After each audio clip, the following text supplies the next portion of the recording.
Hello farmers, and in today's video we're going to be talking about preparation for planting grasses for animals. So in most cases, most of you have farmland and you are looking for a way to develop. This video will specifically target those who already have animals but limited pasture lands.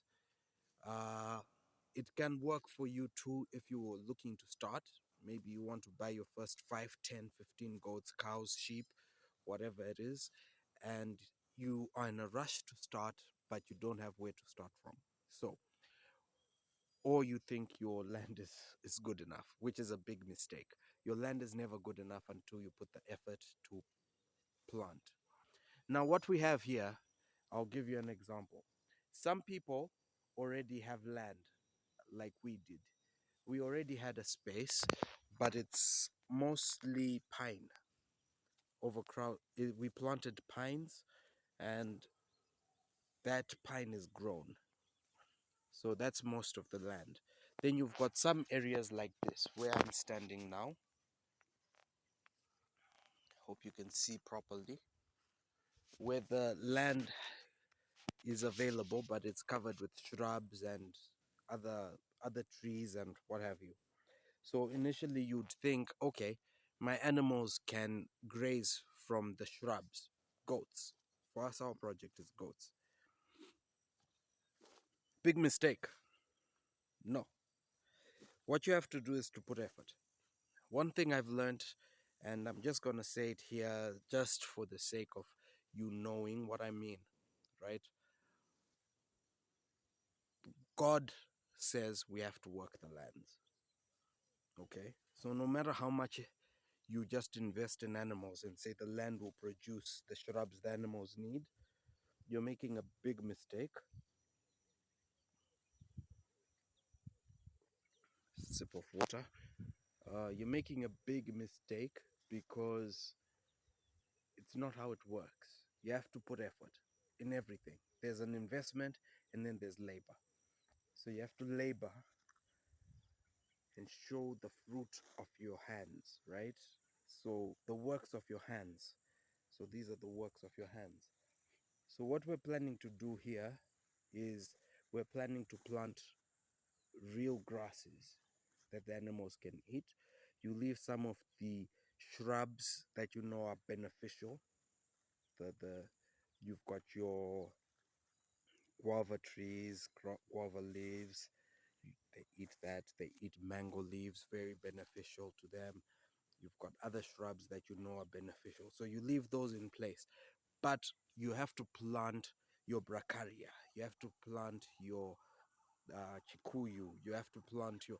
Everyone has different names for it in different countries, so I'm just using the names I know. Bracharia, Kikuyu. You have to plant elephant grass. You have to plant different types of fodder grasses to ensure that the animals eat. Then you need to have your silages and the likes.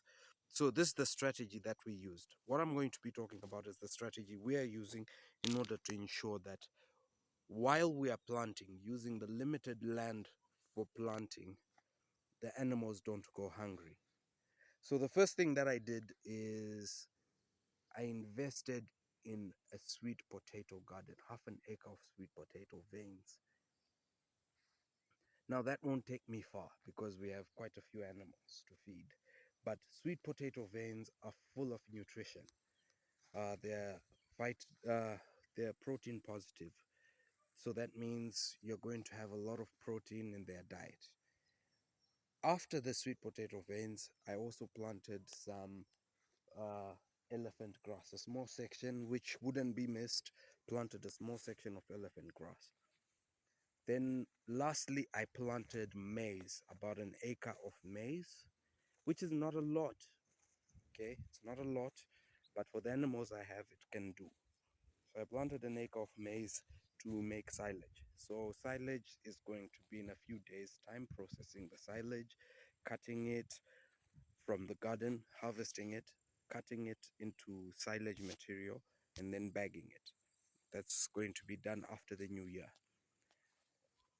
Now, what that does for me is it leaves me with a zero grazing option, right? The elephant grass will be cut, taken to them to eat. On the next day, they'll have a bag of silage. The next day, they'll have sweet potato veins. And that can go on for 2 months or 3 months. Meanwhile, I have people working, digging, and planting different grasses in this area where I am. So that's the strategy that I'm using. And the reason why I'm using that strategy is because I already have the animals on the ground. You might not have the animals on the ground. Now, if you don't have the animals on the ground, invest first in the feeds. Okay? Invest in the feeds first and then take it to the next level later by bringing the animals. Don't bring animals when you don't have feeds. It's a big mistake. It's a big mistake. And suckers do it. I was a sucker. I don't want you to be a sucker. So that's why I'm sharing this information with you. So let's hope you take my advice. But if you already have the animals, no problem. Do what I'm doing. Create feeds that they can have on a zero grazing basis. Meanwhile, have them graze. Okay? Now, the other reason why we're doing this is because we have a lot of wetland. So, besides the pine, we have water bodies down there. So if you have water bodies, there's a issue you face called flux, right? If you know what flux is. If you don't, but you have water bodies, you'll soon learn. These are snails that grow in the grass, on the grass that they eat in the water body. They ingest them, but they don't digest them, and they start affecting the organs, internal organs, and then the goats die.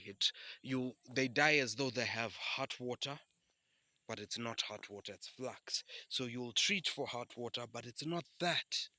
And they keep dying. 10 a week, 1 a week, whatever number a week. But they keep dying, and you can't track it until you go to a lab and you do a diagnosis at a lab.